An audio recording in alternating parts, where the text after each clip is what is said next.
আজ আমি রান্না করছি বোয়াল মাছ। দেখো, আমি নিরামিষ বোয়াল মাছ করছি। হ্যাঁ, এতে বোয়াল মাছটা স্বাদ আরও বেড়ে যায়, মানে রান্নার স্বাদটা আরও বেড়ে যায়। আমি নিরামিষই বোয়াল মাছ করি, পেঁয়াজ রসুন দিই না। আমি কী করে বোয়াল মাছটা রান্না করি তোমরা দেখতে থাকো। প্রথমে তো আমি বোয়াল মাছটা ভেজে নিচ্ছি। এই দেখো, এখানে মশলার জন্য আমি নিয়েছি একটা টমেটো, বড় সাইজের লঙ্কা নিয়েছি 5-6টা, আর আদা নিয়েছি। আদা একটু বেশি নিয়েছি, যেহেতু এটা নিরামিষ রান্না হবে।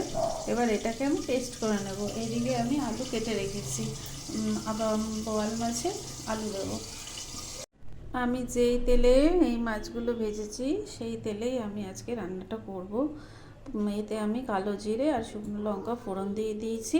এবার আমি আলুগুলো ছেড়ে দিলাম।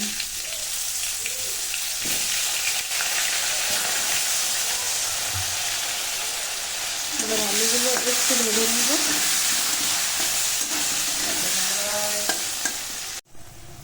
দেখো, আলুটা আমার ভাজা হয়ে গেছে।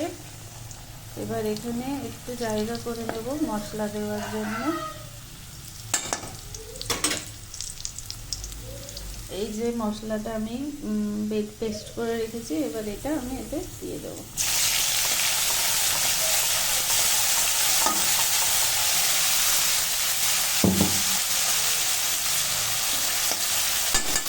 মশলাটা দিয়ে দিলাম। এবার এটা আমি একে একে সব গুঁড়ো মশলাগুলো দেবো। হলুদ দিলাম,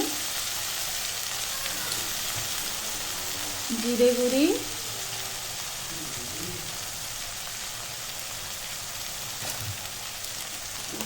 ধনে গুঁড়ি,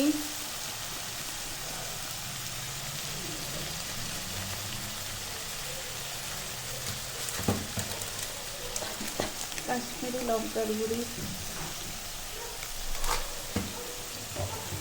আর স্বাদ মতো লবণ। স্বাদ মতো লবণ দিয়ে দিলাম। এবার মশলাটাকে কষে নেব। মশলাটা কষানো হয়ে গেলে তারপর জল দিয়ে দেবো। মশলাটা দেখো কষে গেছে, মশলা থেকে তেল ছাড়ছে। এবার আমি এতে জল দিয়ে দিলাম।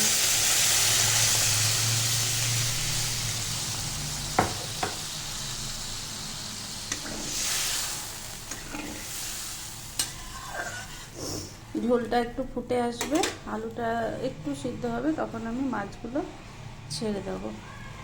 তো আলুটা সেদ্ধ হয়ে গেছে হালকা হালকা। এবার আমি মাছগুলোকে ছেড়ে দেবো।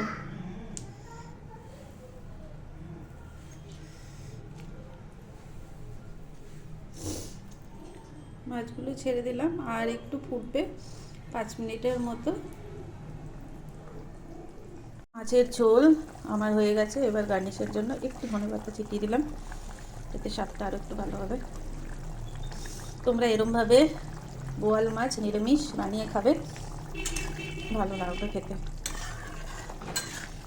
আর সবাই একটি করে লাইক দিয়ে যেও, যদি আমার রান্না ভালো লাগে একটি করে লাইক দিয়ে যেও।